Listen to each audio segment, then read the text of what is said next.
रंभ करम।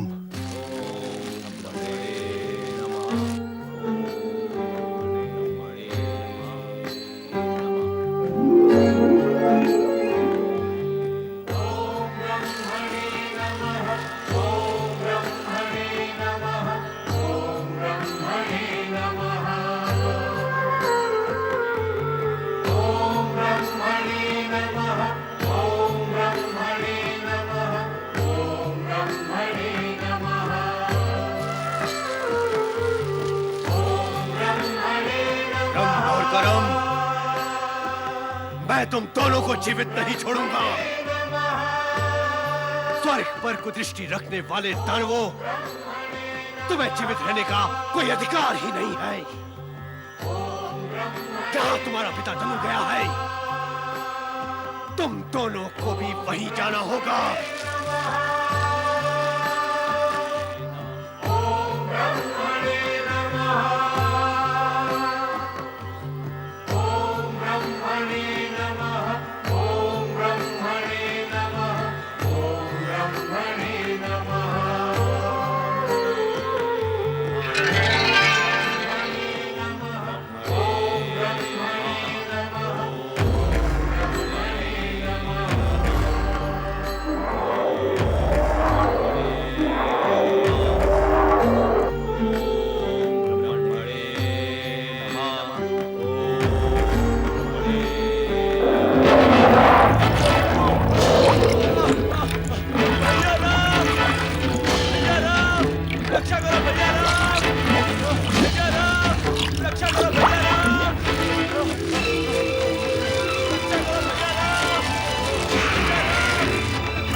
अन्यथा तुम्हारी अब तक की तपस्या व्यर्थ हो जाएगी।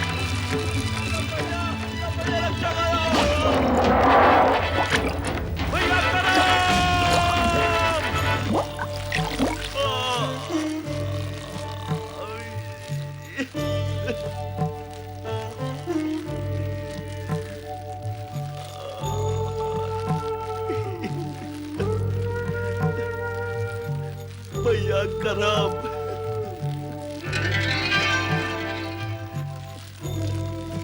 अग्निदेव, आप स्वर्ग के देव होकर भी दानवों की सहायता कर रहे हैं, उनके पक्ष में प्रयत्नशील है। ऐसा करते हुए क्या आपको लज्जा नहीं आई? देवराज, मैं परमपिता ब्रह्मदेव के आदेश व नियम से बंधा हुआ हूँ। जो भी प्राणी मेरा आह्वान करेगा, वो चाहे मानव हो अथवा दानव, पापी हो अथवा पुण्यात्मा, मुझे उसके सम्मुख प्रकट होना ही पड़ेगा। पंचाग्नि में मेरी उपस्थिति विधि के विधान से अति आवश्यक एवं अनिवार्य है। विधान के अनुसार जो यज्ञ करता अग्नि को संतुष्ट करता है तथा कठोर तप जप करता है, उसकी रक्षा का दायित्व भी मेरा ही है। तो अब दायित्व का पाठ मुझे आपसे पढ़ना होगा, कर्तव्य की शिक्षा मुझे आपसे ग्रहण करनी होगी। बोल रहे हो अग्निदेव कि हम स्वर्ग के अधिपति इंद्र हैं। आप स्वर्ग के अधिपति हैं, इस सत्य की घोषणा करने की क्या आवश्यकता है? सारा जग जानता है कि आप स्वर्गाधिपति हैं, और जिस सत्य को सारा जग जानता है, उसे मैं भी जानता हूँ। सत्य की बात कर रहे हो, सत्य की बात कर रहे हो, पर इस सत्य को मानते नहीं कि हम यहाँ देव शत्रु रंभ करम का अंत करने आए हैं। इन दोनों की उपस्थिति स्वर्ग और देवगण के हित में नहीं है। क्या दानवों के जीवित रहने से देवता प्रसन्न रह सकते हैं? आप भी तो देव हैं, दानव आपके भी शत्रु हैं, किसी भी दिन आप पर भी प्रहार कर सकते हैं। तो क्या आपको अपनी रक्षा की चिंता नहीं है? हमें अपनी रक्षा से अधिक अपने दायित्व, कर्तव्य और धर्म की चिंता है। शरण में आए प्राणी की सहायता करना हमारा धर्म है। निसंदेह आप हमारे अधिपति हैं, हमारे अधिकारी हैं, किंतु धर्म और दायित्व का स्थान आपसे भी ऊपर है। अग्निदेव, आप सत्य को स्वीकार न करके क्रोध कर रहे हैं, और जब तक आप स्वार्थवश क्रोध करते रहेंगे, तब तक सत्य आपके समीप आएगा ही नहीं। इस समय हमारे सम्मुख सबसे बड़ा सत्य यही है कि हमें वो कार्य करना है जिससे दानवों का वंश सदा सदा के लिए निर्मूल हो जाए। करम को तो हमने समाप्त कर ही दिया राम, अब तेरी बारी है। बच!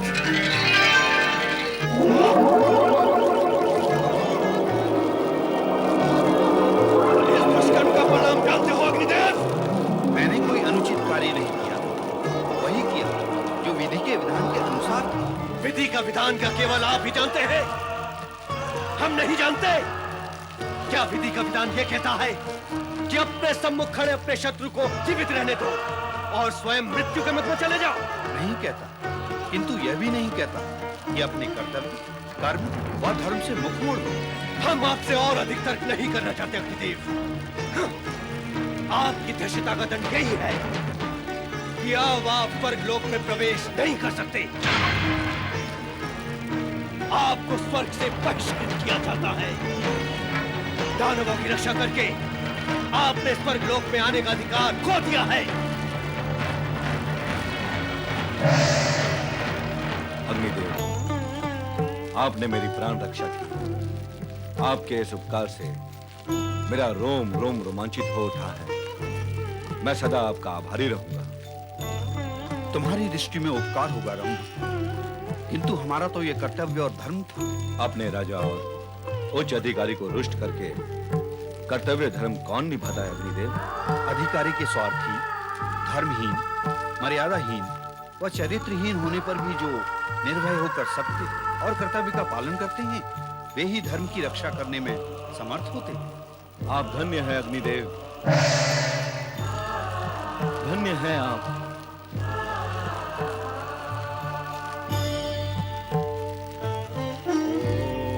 ओम ब्रह्मणे नमः।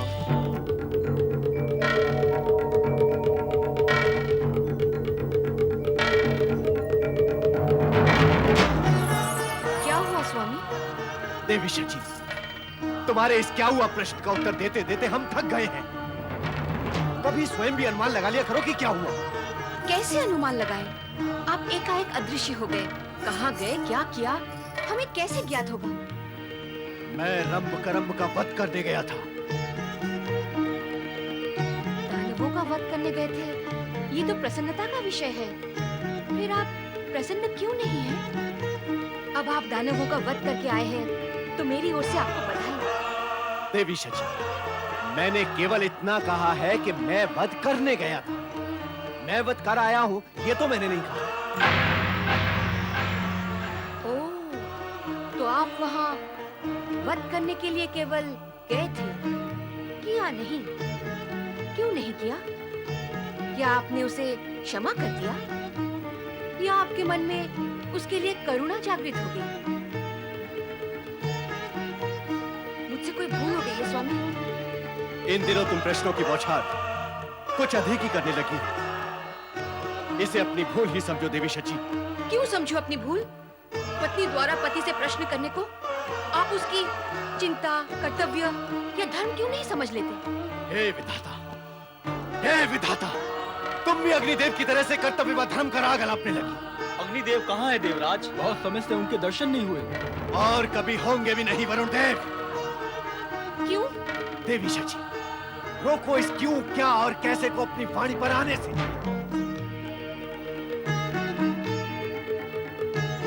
आप अग्निदेव के विषय में कुछ कह रहे थे देवराज। हाँ, अग्निदेव को हमने सदा सदा के लिए स्वर्ग से बहिष्कृत कर दिया है। ऐसा क्या अपराध किया है अग्निदेव ने? घोर एवं भयंकर अपराध किया है। विद्रोह किया है हमसे। देवताओं का पक्ष त्याग कर दानवों का पक्ष लिया है। दानवों के उत्थान के लिए और ब्रह्मदेव से वरदान प्राप्ति हेतु धनुपुत्र रंभ करम्भ घोर तप कर रहे थे। स्वर्ग और देवगण की रक्षा के निमित्त हम उनका वध करने गए।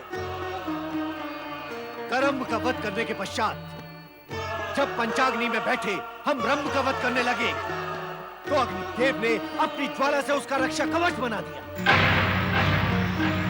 और हमें उसका वध नहीं करने दिया। हमारे समझाने पर वो हमें धर्म व कर्तव्य का ज्ञान देने लगे। हमने भी उन्हें स्वर्ग से बहिष्कृत कर उन्हें उनकी उद्दंडता का दंड दे दिया है। अर्थात अग्निदेव ने आपके आदेश से अपने कर्तव्य और धर्म को अधिक महत्व दिया है। यही तो भूल की उन्होंने। यदि समय आने पर मैं अथवा पवन देव अपने दायित्व अथवा विधि के विधान को पूर्ण करने के लिए आपके आदेश का पालन नहीं कर सके, तो क्या हमें भी स्वर्ग से बहिष्कृत कर दिया जाएगा? वरुण देव, ऐसा अवसर आने की संभावना है क्या? अग्निदेव को स्वर्ग से निष्कासित करने की संभावना भी तो नहीं थी, किंतु ऐसा हुआ है। भय और स्वार्थ के वशीभूत होकर अनुचित आदेश का पालन करने की अपेक्षा कर्तव्य पालन करते हुए निष्कासित होना अधिक श्रेयकर है देवराज, और अग्निदेव ने श्रेयकर कार्य ही किया है। समय आने पर हम भी अग्निदेव का ही अनुसरण करेंगे।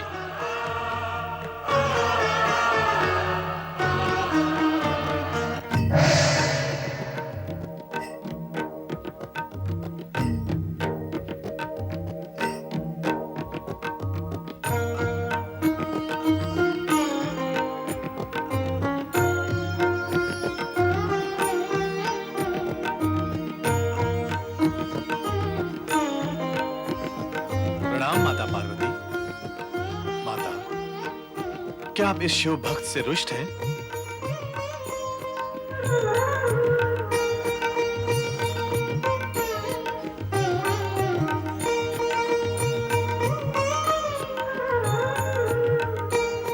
पति परमेश्वराय नमो नमः।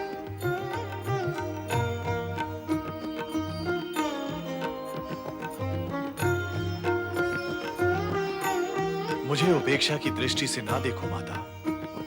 यदि मुझसे कोई अपराध हुआ हो तो क्षमा कर दो। दैत्य गुरु, आप दैत्यों के गुरु हैं। इस नाते दैत्यों के उत्कर्ष के लिए भगवान भोलेनाथ से प्रार्थना करना आपका कर्तव्य है, अपराध नहीं। किंतु आपकी प्रेरणा से उत्कर्ष को प्राप्त यही दैत्य यदि जगत में आतंक और अशांति का कारण बनते हैं, तो यह किसी भी स्थिति में सहन नहीं किया जा सकता।